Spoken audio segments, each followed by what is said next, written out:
Our next reader, Terry DUGAN, is kind of like an aide-de-camp to Christina. They're like thick as thieves, not like they are.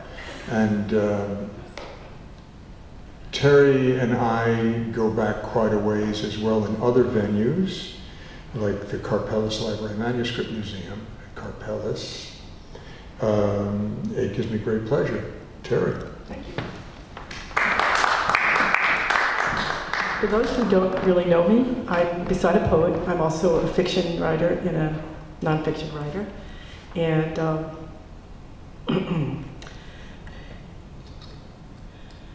one of my teachers described my poetry as going for the juggler. So I'm a completely different poet than Christina, who's a wonderful poet, you know, and a loving poet embracing the world. Terry's gonna grab your neck and beat your head against the wall. So, excuse me. Okay, the first poem. The first poem is in honor of Lawrence Ferlinghetti. He passed recently. Whoops, sorry. He passed recently. Just shy of 102, God. Unbelievable how he managed to put it all together all those years. And he obviously had a great influence on the poetry scene in America. And the world, really. And founded a bookstore that is still hopping. Anyway, he wrote a famous poem called Pity the Nation. And my sad little exercise in honoring him, woke the nation. Woke the nation whose citizens see Derek Chauvin kneel on George Floyd's neck and crowd the streets chanting, "Stop pounding black bodies."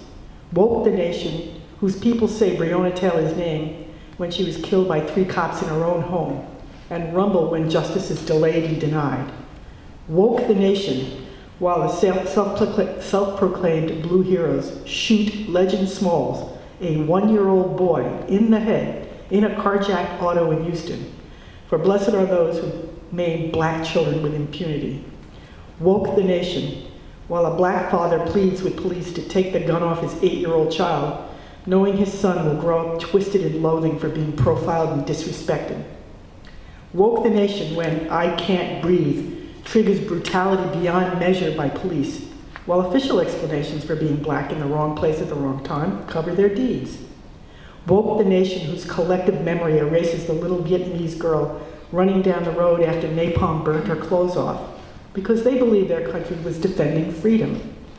Woke the nation when their history books portray native populations as aggressors for protecting their land and their people from the murderous invaders. Woke the nation when, over the carnage, rises a prophetic voice declaiming there are many fascists who do not know they are fascists until the time comes. Yeah. Okay, this one is, I wrote this poem because for years I was a statistician, and I certainly knew how to calculate death rates.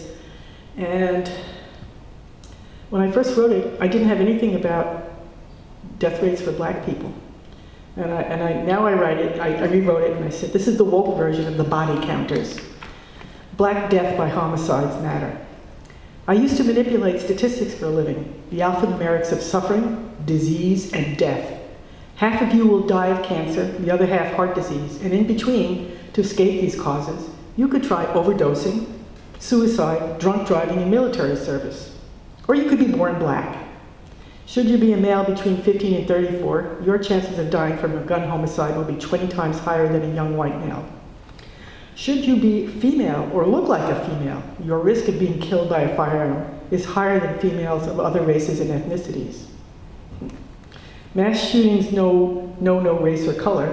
They mess up the pin neat columns, undulating charts, scattershot diagrams, the verifying formulas, bullets into data, leads to number crunching, ranking the carnage as the worst school, church, supermarket, concert shooting ever. The only outcome certain is randomness rides shotgun. Every reload breaks down the social order and the moral logic. There is no science here, only dropping bodies, drowning in blood and tears, while we are offered thoughts and prayers. Depressed already? That's it. That's it. I already brought tea back.